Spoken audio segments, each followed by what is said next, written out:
Hello, আমি সদরূপা আর তোমরা দেখছো মাইন্ড পাওয়ার। আশা করছি তোমরা সবাই খুব ভালো আছো, সুস্থ আছো আর একদম হ্যাপি ও পজিটিভ আছো। আচ্ছা, তো না থাকলে শিগগির হয়ে যাও।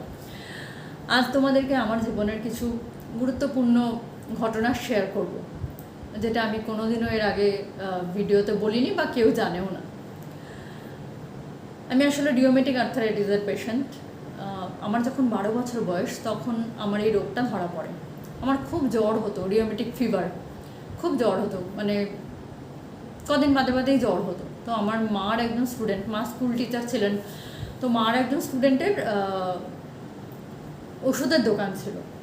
তো মা আমার জ্বর হলে পরে ওষুধ আনতে যেতেন তার কাছে। তো ওই দাদাটাই মাকে বলেছিল যে দিদিমণি এরকম ওর তো মাঝে মাঝে জ্বর আসে, আমার মনে হয় ওকে একবার ডক্টর দেখানো দরকার। তারপরে ডক্টরের কাছে যাই, সেখান থেকে জানতে পারি যে আমার অর্থোপেডিকের কাছে যেতে হবে। যাই হোক, সেই থেকে অর্থোপেডিক দেখানো শুরু, এবং তখনই জানতে পারি যে আমার রিওমেটিক আর্থারাইটিস হয়েছে। এবং রিওমেটিক আর্থারাইটিসটা তো এক ধরনের বাত, এবার ওটা জিনগত, মানে আমার মারও আছে, আমার দাদুরও ছিল, তো ওটা জিনগত রোগ আর কি। তো সেটা আমি আর কি উত্তরাধিকার সূত্রে রোগটা পেয়েছি। 12 বছর বয়সে তো রোগটা ধরা পড়লো, সেই থেকে ডক্টর আমাকে স্কুলে যাওয়া বন্ধ করে দিলেন। ক্লাস 7 অবধি আমি স্কুলে গেছি, 8, 9, 10 আমি 3 বছর স্কুলে যাইনি, বাড়িতে পড়াশোনা করতাম আর পরীক্ষার সময় গিয়ে পরীক্ষা দিতাম। টিচাররা ভীষণ অবাক হতেন যে মেয়েটা কোনোদিনও স্কুলে আসে না, অথচ পাশ করে যাচ্ছে, এরকম ভালো রেজাল্ট করছে। খুব একটা খারাপ রেজাল্ট হতো না।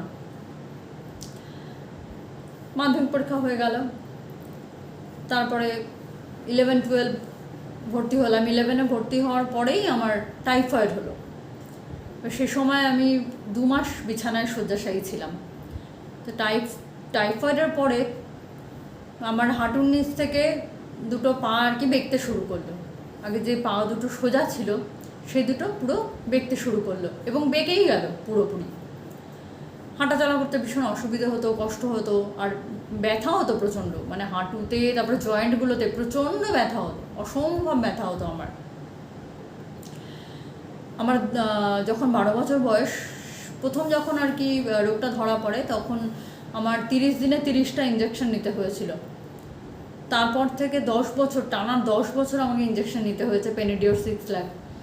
মানে 12 বছর বয়স থেকে 22 বছর বয়স অবধি টানা 10 বছর আমাকে ইঞ্জেকশন নিতে হয়েছে।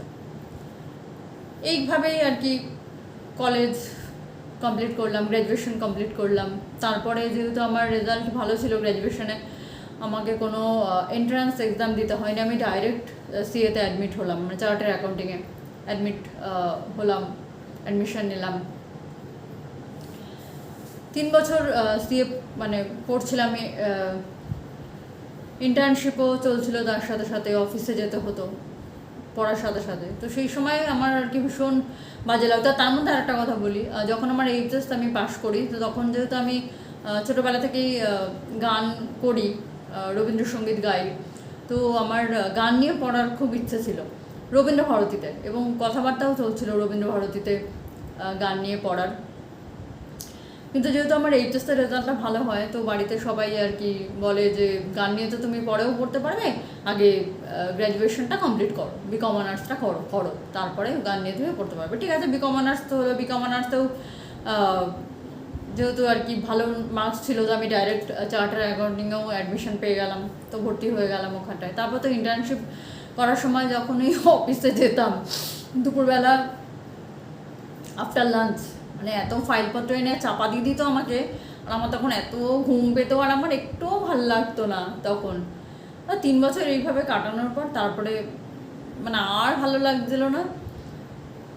তখন আমি শান্তিনিকেতনে সঙ্গীত ভবনে অ্যাডমিশন টেস্ট দিলাম, বি মিউজিক রবীন্দ্রসঙ্গীতে, এবং চান্স পেয়ে গেলাম। তারপরে আমি একদম সিএ ছেড়ে পুরো পালিয়ে গেলাম শান্তিনিকেতনে, ওখানে গান নিয়ে ভর্তি হয়ে গেলাম। আবার গ্র্যাজুয়েশন, 3 বছর ওখানে গ্র্যাজুয়েশনে কাটলো। সেই 3 বছরের মধ্যে লাস্ট ইয়ার যে 3rd ইয়ার ছিল, সে সময় আমার ওখানে হস্টেলে থাকি, বন্ধুবান্ধব ভালোই হয়েছে। তো তাদের বাড়ির থেকে কিছু লোকজন, তখন তো বসন্ত উৎসব খুব মানে বড় করে হতো, তোমরা সবাই জানো, সবার বাড়ির লোকজন এসছে, আমার বোনও গেছে।